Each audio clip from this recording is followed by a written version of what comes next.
Ready to move in premium triplex villas at Bachapalli APR projects. సాగర్లో పూర్తి స్థాయి నీటి మట్టం వాడుకునేటువంటి పరిస్థితి ఉంటుంది. 100 టీఎంసీలు ఉంటుంది కాబట్టి ఇవి ఏం చేయకుండా ఇవి ఏం పట్టించుకోకుండా దీని మీద సమీక్షలు లేకుండా అడగోలు పిచ్చి ప్రచారాలు చేసుకుంటా ఎంతసేపు విపక్షాన్ని బదనాం చేయాలి, గత ప్రభుత్వాన్ని బదనాం చేయాలనే ఒక చిల్లర చాలా చీప్ టాక్టిక్స్ తప్ప ఏం కనపడతలేదు. మేము ఆనాడు ఒక పద్ధతి మార్చేసిన నేను ముఖ్యమంత్రి ఉండే టైంలో భయంకరమైన రాళ్లవానం వచ్చి ఖమ్మం జిల్లాలో అనేక జిల్లాలలో పంట నష్టం జరిగింది. మహబూబాబాద్ జిల్లాలో, ఖమ్మం జిల్లాలో, చాలా జిల్లాలలో నేనే స్వయంగా పోయి పరిశీలన చేసిన ఏంది ఎంతవరకు జరిగిందని చెప్పి. నిజంగానే ఘోరంగా దెబ్బతిన్నది. 100% పంట పోయింది. కానీ పంట నష్టం ఇచ్చే పరిస్థితి ఏంది? ఆ రోజు వరకు కూడా కేంద్ర ప్రభుత్వాన్ని నివేదిక పెట్టాలి, ఆ తోకగాలు రావాలి 3 నెలలకు, వాడు వచ్చే వరకు ఏమి ఉండదు, వాడు ఉల్టా రిపోర్ట్ రాయాలి, వాడేమి ఇయ్యాడు, వీడు తీసుకోడు, రైతుకు అందదు. దాంతో నేనే నిర్ణయించి రైతులు బలపడుతున్నారు కాబట్టి తెలంగాణ రాష్ట్రంలో మంచిగా అవుతున్నారు కాబట్టి మళ్ళా వాళ్ళ పరిస్థితి దిగజారద్దని చరిత్రలో ఎప్పుడు లేని విధంగా ఎకరానికి 10,000 రూపీస్ ఇచ్చిన నేను ఇన్స్టెంట్ శాంక్షన్. అంత వెరీ డే ఆ పొలంలో నిల్చుండే అనౌన్స్ చేసి 5-6 రోజుల లోపల వాళ్ళకి నష్టపరిహారం అందజేసినాం.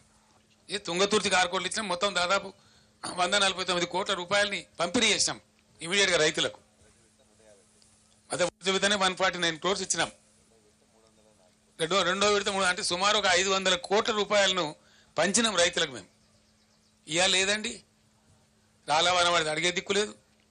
ఓ మంత్రి ఓడు, ఓ ఎమ్మెల్యే ఓడు, దొంగలు కదా ముఖం సాటేసినట్టు. ముఖ్యమంత్రికి అయితే పట్టేలేదు, ఢిల్లీ యాత్రలే సరిపోతాయి. ఏది మరి నాకు అర్థం కాదు.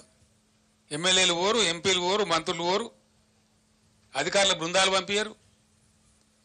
మేము ఒకటే మాట చెప్తా ఉన్నాం, ఇవాళ ఏది ఏమైనా సరే రణరంగమైనా సరే ఈ ప్రభుత్వాన్ని మెడలు వంచుతాం, వదిలిపెట్టాం ఎట్టి పరిస్థితులలో, ఎట్ ఎనీ కాస్ట్.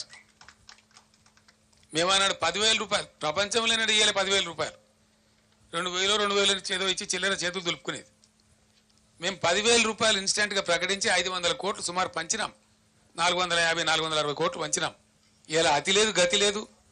సుమారు 1,00,000 ఎకరాలలో పంటలు పోయినాయి, రాళ్లవానలు పడి, అకాల వర్షాలు పడి, కొన్ని హోరు గాలికి దెబ్బతిన్నాయి, వర్షాలు గుర్చి దెబ్బతిన్నాయి, కొన్ని రాళ్లవానకి దెబ్బతిన్నాయి.